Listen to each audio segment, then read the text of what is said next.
Bienvenue dans la deuxième saison du podcast des coureurs motivés. Venez booster votre motivation et partager votre bonne humeur chaque dimanche avec Julien, un passionné diplômé de préparation mentale et des experts qui pratiquent ce sport au quotidien.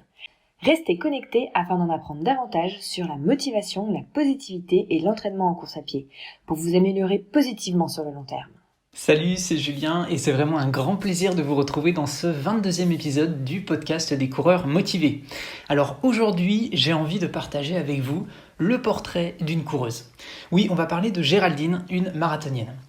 Alors en fait, je tiens à partager avec vous son parcours parce que j'ai échangé avec elle sur les réseaux et j'ai tout de suite en fait accroché avec nos premiers échanges. Alors je me suis dit l'idée aujourd'hui, c'est de partager donc avec vous l'expérience qu'elle a eue au travers de 2 marathons qu'elle a courus, et finalement vous apporter de la valeur et de l'inspiration. Voilà, c'est ça l'idée aujourd'hui. Alors avant que l'on rentre dans le cœur de l'épisode, je vais garder les bonnes habitudes et je vais commencer par remercier toutes les personnes qui m'ont écrit suite à l'épisode de la semaine dernière qui traitait du sujet de l'entraînement croisé. C'était l'entraînement croisé fait-il progresser, où je répondais à la question de Grégory. Et donc, ce que je vais faire, c'est que pour ça, finalement, je vais bien vous citer une partie en fait de la réponse de Grégory, puisque quand il a vu le post que j'ai fait sur cet épisode, il m'a écrit, je cite, super podcast, super intéressant, un condensé de tout ce qu'il faut savoir sur le sujet de l'entraînement croisé et son impact pour limiter les blessures. Je suis fier de t'avoir inspiré, si c'est bien moi, car c'est vraiment un chouette épisode. Et ensuite, il nous dit « Par ailleurs, j'aime beaucoup ce nouveau format, c'est mon avis, un grand merci pour tout ce temps que tu nous consacres. » Fin de citation.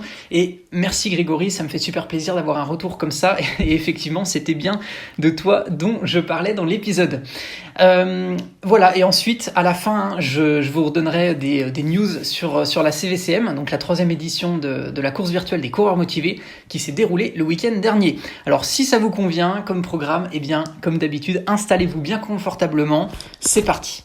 Ah oui, et si vous découvrez le podcast avec l'épisode d'aujourd'hui, je vous invite à aller écouter le premier épisode où je vous en dis un peu plus sur moi et finalement sur le rôle de ce podcast. Mais en résumé, mon but premier est bien de vous aider à trouver et à retrouver la motivation et à vous partager des conseils pour progresser sur le long terme en course à pied. Donc j'en profite, comme dit, pour remercier les personnes qui m'ont écrit depuis la semaine dernière. Alors je dis merci à Violette, Jean-Marc, Johnny, Ludo, Jonathan, Carlos, Nabil, Lunda, Shakib, Corinne, Laurent, Caroline, David. Voilà, ça a été un plaisir de recevoir vos messages cette semaine et d'échanger avec vous. Et bien sûr, j'observe à nouveau que vous êtes de plus en plus nombreux à vouloir intégrer le groupe privé des coureurs motivés. Ça me fait vraiment super plaisir, c'est vraiment top. Là, j'ai regardé ce matin, on approche les 180 membres sur le groupe, donc vraiment, c'est vraiment top. Mais bien sûr, comme je réserve ce groupe pour celles et ceux qui participent au CVCM, je trouve que c'est vraiment un regroupement de coureurs ultra motivés et ça fait vraiment super plaisir. Alors, j'ai juste regardé comme ça, c'est juste à titre informatif, pour que vous ayez un petit peu une vision de la situation en termes d'audience sur le podcast. En fait, j'ai constaté qu'il y a des écoutes principalement de France, de Suisse, de Belgique et de Canada. Voilà, ça faisait un petit moment que j'avais pas regardé d'où j'étais écouté et franchement c'est vraiment top. Et en moyenne, sachez que vous êtes environ 150 à écouter chaque épisode. Voilà, donc ça me fait vraiment super chaud au cœur. Surtout que je me dis que ce serait pas la même chose, ce serait pas le même stress si je devais parler tous les dimanches matins devant 150 personnes. Voilà, donc en tout cas, ça me fait vraiment super plaisir d'enregistrer cet épisode. Et là, c'est sûr que c'est beaucoup plus calme parce que je suis tranquillement dans mon bureau. Voilà, là, j'enregistre l'épisode jeudi matin. Il est 6h30. Donc voilà, tout roule, tout va bien. Alors j'en profite aussi pour citer 2 messages que j'ai reçus cette semaine et que j'ai particulièrement appréciés parce qu'en fait je trouve qu'ils reflètent bien l'esprit de pourquoi j'ai mis le podcast sur pied, pourquoi j'ai créé le groupe privé, pourquoi j'ai mis en place aussi la CVCM, voilà. Alors je vais citer le message de Carlos qui nous dit « Super motivant de le réaliser, comme si on était en vrai avec tous les autres coureurs. » Voilà, fin de citation, et il parlait bien de la CVCM. Et ensuite il y a Marie qui nous dit continue à nous régaler comme ça. Voilà, donc vraiment ça me fait super plaisir de recevoir ce genre de message. Merci Carlos, merci Marie. Alors, pour vous apporter pour apporter de la visibilité au podcast, et bien sûr pour permettre à d'autres personnes qui sont dans la même démarche que vous, je vous invite à mettre un commentaire sur la plateforme sur laquelle vous êtes en train de l'écouter. Voilà, ça vous prend quelques instants. Moi, ça me fait vraiment super plaisir. Et comme ça, ça apportera de la visibilité sur le podcast et si quelqu'un le cherche également, il aura plus de facilité à le trouver. Et j'ai regardé, vous êtes désormais 9 à avoir mis 5 étoiles sur Apple Podcast et avoir mis des commentaires. Franchement, ça me fait vraiment chaud au cœur. Je vous remercie. Alors, j'en profite, comme je l'ai dit, pour donner des news sur la 3e édition de la CVCM. Alors, si vous ne connaissez pas la CVCM, c'est la course virtuelle des coureurs motivés. Donc, c'est une course que j'organise pour permettre à toutes celles et à tous ceux qui ont finalement leur course d'annuler dernièrement et qui sont à la recherche d'un objectif pour pouvoir finalement s'inscrire à une course qui sera forcément maintenue. Donc là, ce qui s'est passé, c'est que la 3e édition, il y a eu 136 finishers. Franchement, c'est top. Et donc c'est 136 coureurs qui se sont donc lancés pour faire un 5, un 10, un semi et un trail le week-end dernier. Voilà, on a vraiment passé un week-end avec un boost de motivation là sur le groupe privé. Samedi, dimanche, c'était vraiment extra. Donc merci à nouveau. Et là, en ce moment, moi, je suis sur la consolidation des résultats. Donc voilà, forcément, ça me prend du temps. Mais je sais que il y a beaucoup de coureurs motivés qui m'ont écrit pour me soutenir sur la réalisation des classements et surtout pour que je prenne le temps dont j'avais besoin. Donc merci à nouveau pour votre indulgence. Alors c'est parti, maintenant on va rentrer dans le cœur de l'épisode du jour. Et hop là, comme on dit en Alsace, alors c'est parti. Alors oui, je vous précise qu'à la base, en fait, j'avais prévu que cet échange avec Géraldine, donc dans le cadre du podcast, on le fasse, que je pose les questions et qu'elle réponde. Mais en fait, elle m'a dit qu'elle était très timide. Alors, ce que je respecte totalement, vraiment, je respecte totalement ça. Donc finalement, là, c'est moi qui vais faire les questions et les réponses. Voilà. Alors je lui ai dit donc, peux-tu te présenter en quelques mots? Alors ce qu'il faut voir, c'est que donc elle s'appelle Géraldine Buisson, elle a 42 ans, c'est la maman de jumeaux de 4 ans et demi et elle est en couple depuis 2006 avec bien sûr leur papa et ils habitent Aix-en-Provence. Alors, je lui ai demandé aussi qu'est-ce qu'elle faisait dans la vie et elle m'a dit qu'elle était donc assistante comptable dans une agence de voyage à côté de Marseille. Voilà, ça nous fait voyager tout ça. Et je lui ai demandé ensuite quel était son parcours de runneuse. Donc elle m'a dit qu'elle courait assez régulièrement depuis plus de 10 ans, qu'elle avait quelques semi-marathons officiels au compteur et qu'elle avait couru 2 marathons en 2019 et c'était ses 2 premiers marathons.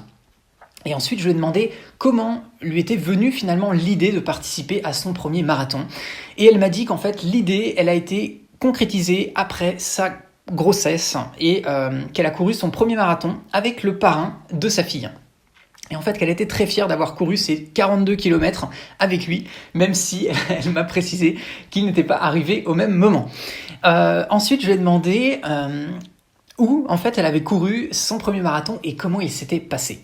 Et en fait elle m'a dit qu'elle devait à la base courir son marathon de Paris, donc en ayant fait une prépa de dingue comme elle dit, mais en fait elle a eu une discopathie au dos et finalement ça s'est passé donc autrement. Elle a décidé donc de se soigner auprès d'un excellent ostéo et kiné.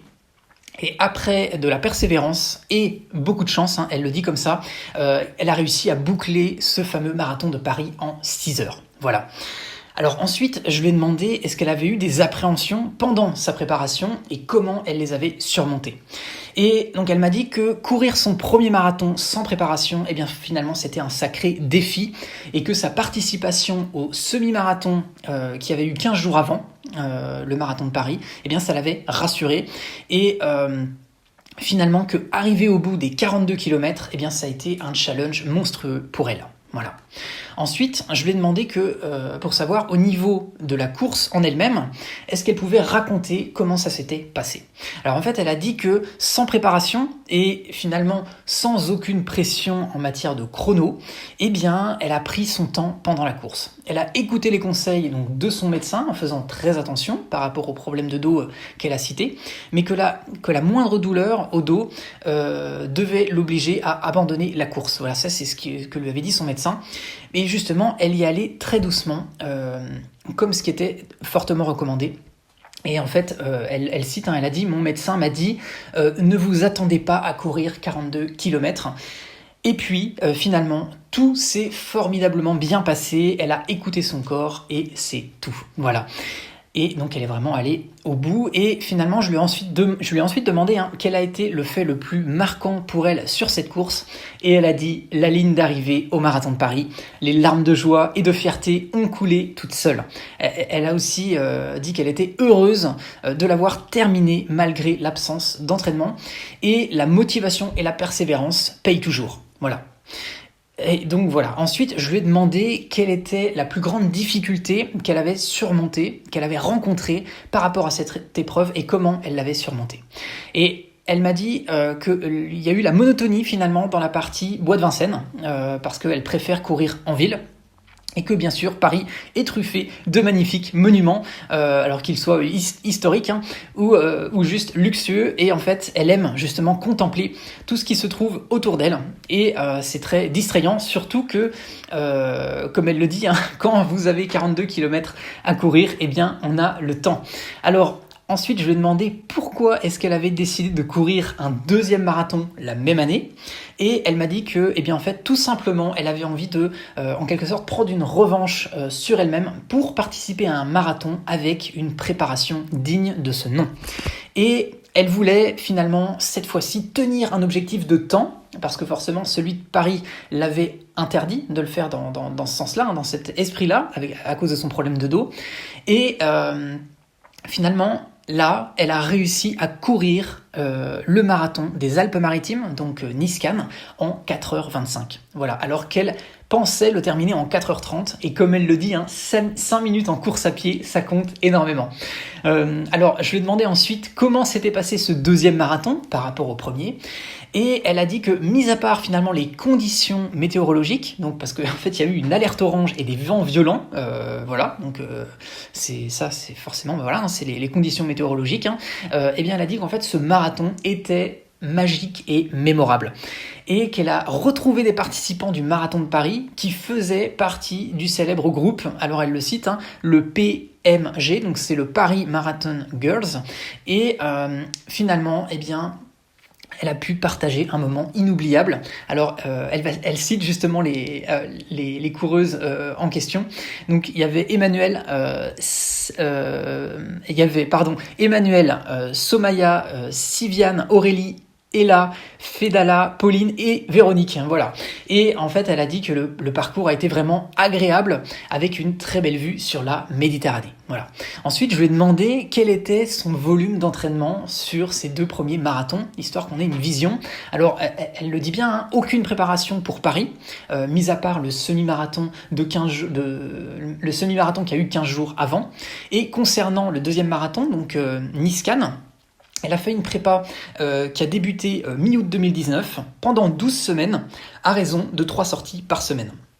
Et ensuite, il y a eu le marathon de Nice le 3 novembre 2019. Alors ensuite, je lui ai demandé si elle était satisfaite des chronos qu'elle avait obtenus. Alors elle a dit le marathon de Paris en 6 heures, alors qu'elle avait finalement initialement pas prévu de le terminer, oui, elle était contente. Et ensuite, quant à celui donc de Nice-Cannes, elle avait prévu 4h30, elle l'a terminé en 4h25, donc elle est très satisfaite de ses temps, oui, et comme elle le dit, elle est même très fière. Voilà, et c'est clair.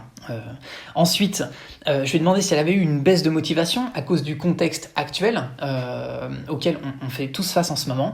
Alors elle a dit oui, un peu, mais quoi qu'il arrive, en fait, elle s'est cette fois-ci donné un autre objectif, c'est qu'elle dit qu'elle fera ce marathon de Marseille, quoi qu'il arrive, donc celui de 2020. Alors, au moment en fait où je lui ai posé les questions, elle a dit s'il est annulé, qu'elle avait décidé de commencer sa prépa pour finalement aboutir à un marathon en solo. Voilà, comme elle le dit, toute seule comme une grande, bien sûr, tant que sa santé le permet. Et alors là, bien sûr, on a eu l'annonce il y a quelques jours, ce marathon qu'elle prépare a été effectivement officiellement annulé. Voilà. Donc, ce qu'il faut voir, c'est qu'elle continue sa prépa, voilà, toute seule, en solo, pour finalement courir le marathon, même s'il a été annulé. Voilà. Alors je lui ai demandé ensuite que si elle prenait du recul par rapport à ce que lui apportait la course à pied, eh bien qu'est-ce que c'était que tout ça? Si elle prenait du recul, qu'est-ce que lui apportait la course à pied? Alors elle m'a dit évasion, bien-être et la sensation de progresser dans ses sorties et de participer à des courses officielles. Elle a dit que ça lui apportait de la satisfaction et du réconfort. Voilà. Alors justement, je lui ai demandé est-ce qu'elle avait en tête un prochain objectif, et comme je vous l'ai dit, elle a prévu donc de participer à son 3e marathon, donc celui de Marseille, et il a été initialement reporté au 22 novembre et il a été annulé. Donc elle a prévu quand même de courir les 42 km, voilà. Donc elle va le faire en totale autonomie. Et ensuite, je lui ai demandé si elle avait un message à faire passer à toutes les coureuses et à tous les coureurs motivés qui nous écoutent. Et elle nous a dit, je cite, « Soyez tels que vous êtes, gardez en vous votre passion et votre amour pour la course à pied. Nous sommes doués pour cela, alors soyons fiers de le montrer à nos proches et transmettez autant que possible votre motivation et votre détermination. Elle paye mieux que la ligne d'arrivée. » Voilà, j'ai trouvé ça très très beau ce qu'elle a dit ici et je la rejoins pleinement. Et ensuite, je lui ai demandé, y a-t-il quelque chose que tu souhaites rajouter, une anecdote ou quelque chose en particulier? Et elle a dit, aller au bout de son objectif et s'entraider ou se motiver mutuellement, c'est la clé de la réussite pour se surpasser. Et ensuite, elle a dit, grâce à quelques groupes dont je fais partie, tels que les coureurs motivés, merci Géraldine. Ensuite, elle a cité Blablarun, Paca Runners, voilà. Et elle le dit, ces groupes n'hésitent pas à l'encourager, quelle que soit la longueur de son parcours ou le temps qu'elle met pour arriver au bout de sa sortie. Et effectivement, ça reflète bien l'esprit des groupes. Donc, c'est vraiment top.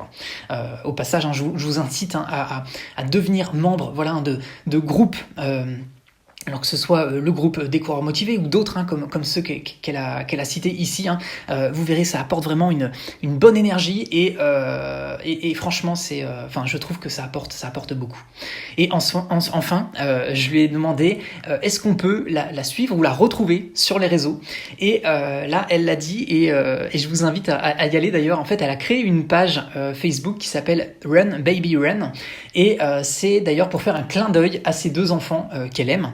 Et donc, ça veut donc dire un cours, mon bébé court. Et donc voilà, c'est une possibilité pour la suivre, pour la retrouver, c'est d'aller sur sa page. Et donc franchement, je vous invite à y aller. Elle poste régulièrement, donc c'est vraiment sympa, pardon.